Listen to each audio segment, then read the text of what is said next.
Hi, it's Cassandra. Come back with another video. Today I just wanted to come back and talk a little bit about why it's so therapeutic for me to talk about these ex-Jehovah's Witnesses videos and talk about everything now. Um, I just started to talk about the JWs being an ex-JW not too long ago, for real. And at first, I just wanted to, like I said before, tell my story and get it out of me and everything. And because for some reason, I had never cared, so much about them. When I got out of it, I just wanted to be one of the ones that didn't really talk about it and everything because I was always afraid of being apostate and everything like that. But it just took some time for me to go ahead on and make the videos. Then after that, I left it alone. I said, well, that'll be it with that too. But then, like I said before, my nephew, he traveled beyond, and that kind of got to me on, how everything was handled and, the whole thing with that. And so I spoke some more.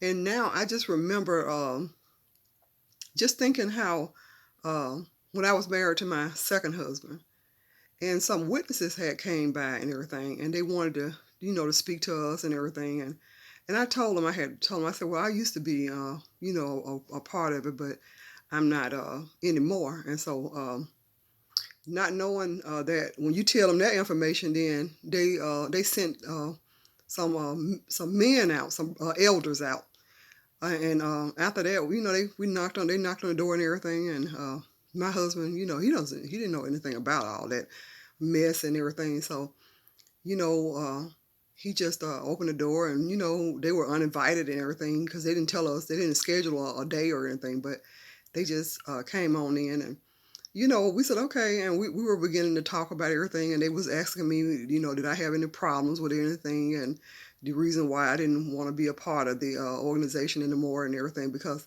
like I said before, I didn't I had been privately reproved and got off of that and everything, and then I just kind of faded on out. So anyway, when I went to use the restroom, or something, when I came back, they told me, that they'll be leaving, but they'll call me. They needed my phone number so they can really call me and everything because they wanted to get with me. And so I said okay. And when they left, I asked my husband. I was like, so what was they talking about when I went to the bathroom, because now since I came back, they want to leave real quick. Then he said he just told them that me and he and I had gone to church and everything, and that we're trying to find a church family, and we're trying to just we haven't been married long, and we just wanted to find a home, a church home and everything, and that we had gone to a few churches. And boy, when he told me, he said that, I was so scared. I just went off on him. I went off on him. I was like, you're trying to make me lose my family. Those people gonna, disfellowship me now, and you just done ruined me. You just trying to ruin me. And he was just looking at me like he had never seen me in such a mess. I was so scared, and I was crying, and I was just, I was terrible. So after that, they tried to call and everything a few times, and I just didn't even answer the phone or whatever. So I moved from the area and everything. But he told me that day, he said, this is not normal. It's not normal for anybody to be acting like that.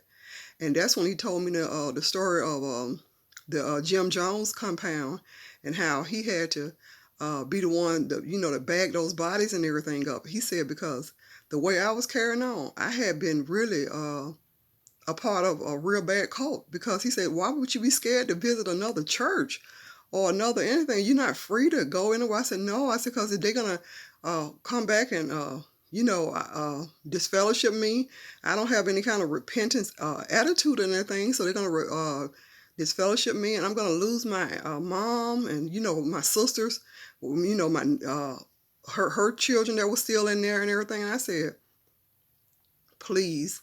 And he just really let me know then. He said, something's not right. That's not normal to be that kind of scared of an organization.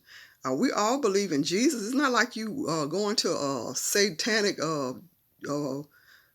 place or anything else. You just went to church. And I said, but you don't understand. They think all churches are satanic.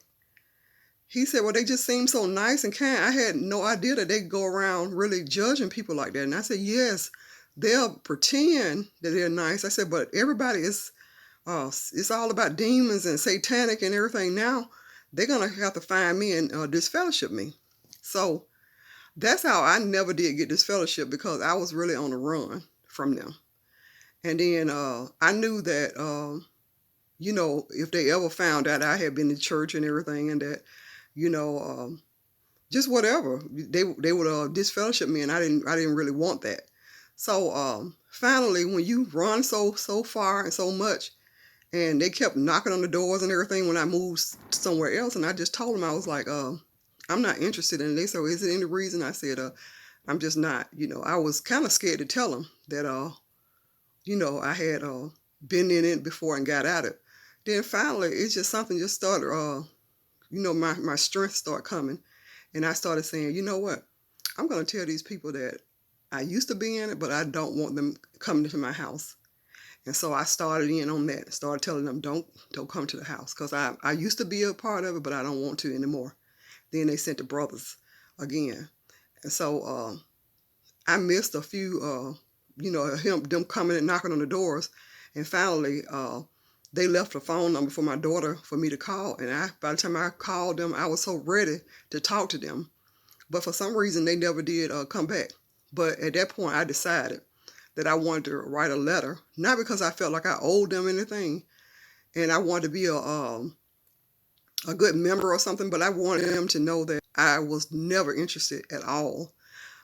Then, for real, when I was in it, I wasn't really interested, and I'm definitely not interested now, and I wanted them to totally leave me alone. And so that's what I did. And now, for me to come out and make videos, and they can put this all over the internet, they can take it and show it to anybody. And maybe because my mom has traveled beyond, and that's not the issue anymore. Maybe that was the real issue. I didn't want to lose her, but I feel now in my life that it'll be anybody. Now, anybody who want to kick me to the curb or disown me because of my belief system, because I don't believe the way they believe, I don't care who it is now. I wouldn't go back in that for nothing to get nobody to agree with me and to be on my side and talk to me or whatever. I'd rather stand alone than to be into something like that I know that my heart never was a part of, and then an organization that have been caught in so many lies. So really, that's the reason why now. It's just therapeutic to be able to look at yourself in the mirror and say, man, I used to be so scared of these people. Now these same people that I used to be scared of, honey, I'll let them know without even batting an eye, your religion is false, and I never was interested in it for real, and I never will be. And I always want anybody to know that once you leave it, you just develop some wings, and you develop some courage, and you develop a real heart of courage, something they never want us to have. So anyway, I just wanted to come back and share that story. I hope everyone's having a great day. Thanks for watching.